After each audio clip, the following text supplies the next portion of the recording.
Hi, it's Tim Hagen from Progress Coaching, and welcome to another episode of Coaching Conversations. And I wanted to make you aware of something very cool that we're doing on a subscription basis, and we'll put a link in each one of our episodes. But every Wednesday, we're going to be doing what we call an audio podcast workshop. That workshop will be roughly about 14 to maybe 20 minutes per episode, with each month having a theme from a coaching model, using feedback strategically, to coaching self-awareness, and so on. So if you could look in the body or in the content description of each episode, and you will see a link where you can join this subscription. These are literally 4 workshops every month teaching specific strategies to address a particular area of workplace coaching as it relates, again, to things like awareness, motivation, teamwork, and what have you. Here's the cool thing. It's only $10 per month, and each month you will get a handout that we will follow along with. So we also give you a tool for you to take notes as we go through each episode. We hope you'll check it out. The new world with training and learning and development has really become a very virtual world. And everybody and their uncle has become now a virtual training expert or a virtual coaching expert. What if we got back to the fundamentals? Think about the fundamentals of how we all learned. Think about reading a book or watching a video. And what if we capitalized on some great content out there that's not delivered virtually, but we actually made it more accountable? Let me explain. I went to the University of Wisconsin-Milwaukee, and I got a degree in adult education with an emphasis on adult education along with self-directed learning and evaluation systems. And so one of the things I love about self-directed learning is managers are not required to be present. It really shows initiative. It shows discipline. It really tests people in terms of their commitment to the learning process. See, I subscribe to the theory that companies are not responsible for training employees. I think it is up to employees to want to learn in order for their careers and their paths to greater careers to grow. So what if we gave people step 1 a book? What if everybody read a book and people posted online, like in a Slack channel or Microsoft Teams, what they were learning and what they were applying?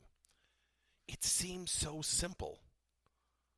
Why don't people do that? Why don't we get back to that? Number 2, what if you sent out a video a week and everybody saw the same video and everybody had to share in an email chain what they took from the video? Number 3, what if everybody was given an article of the week and they had to highlight the areas that they felt were the most important and the most applicable to the job? So think about what we just talked about: a book, a video, and then an article. And we had accountability steps afterwards, such as what did you learn, sharing it in a group channel like Microsoft Teams or Slack, or a video where everybody shared what they learned and what they applied, or an article where they had to highlight the article and maybe scan it and turn it back in.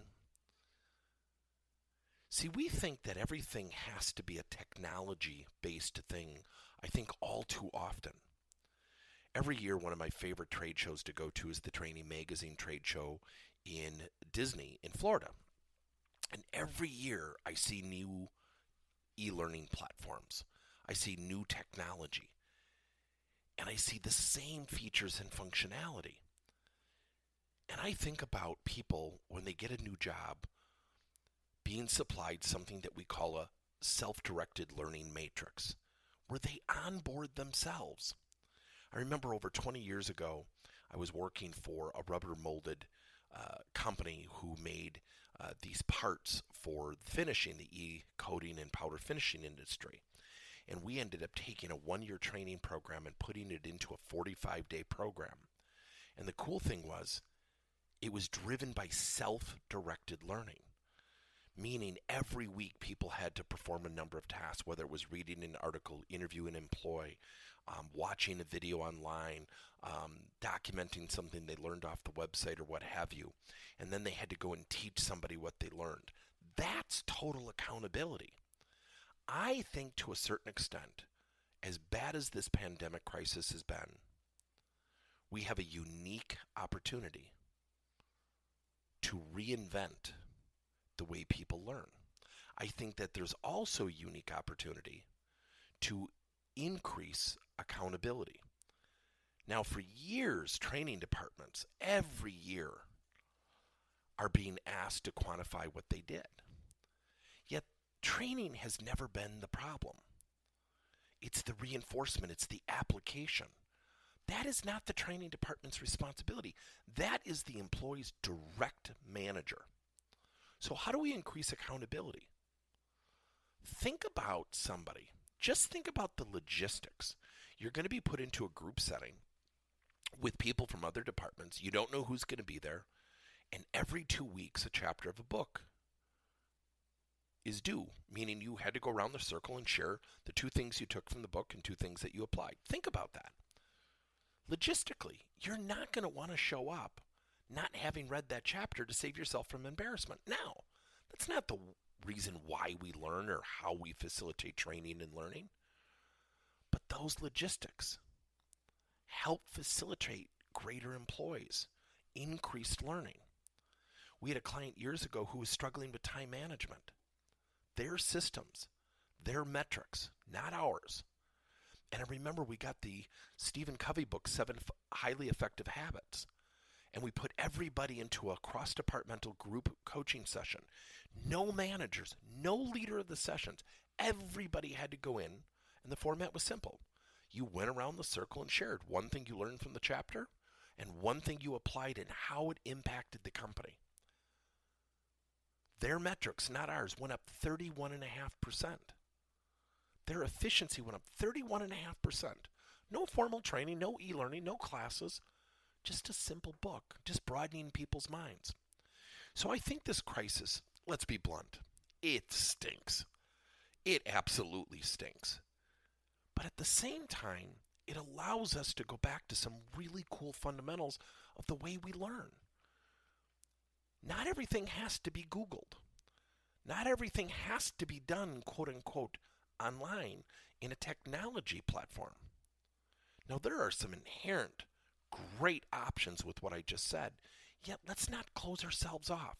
And let's think about accountability. Asking people, what did you learn? What did you successfully apply as a result of that learning? That 2-step accountability approach needs to be woven into our training and learning. Good luck, everybody. Thank you for listening to another episode of Coaching Conversations by Tim Hagen and Progress Coaching. Now, our company is always coming out with new and innovative solutions to help leaders coach their employees.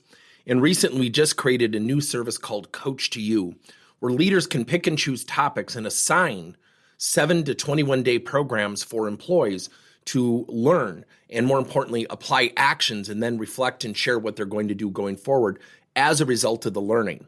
It's called Coach to You. We're literally bringing coaching to your employees. If you're intrigued, we'll have a link in each one of our episodes where you can get more information. And again, thank you so much for listening to another episode.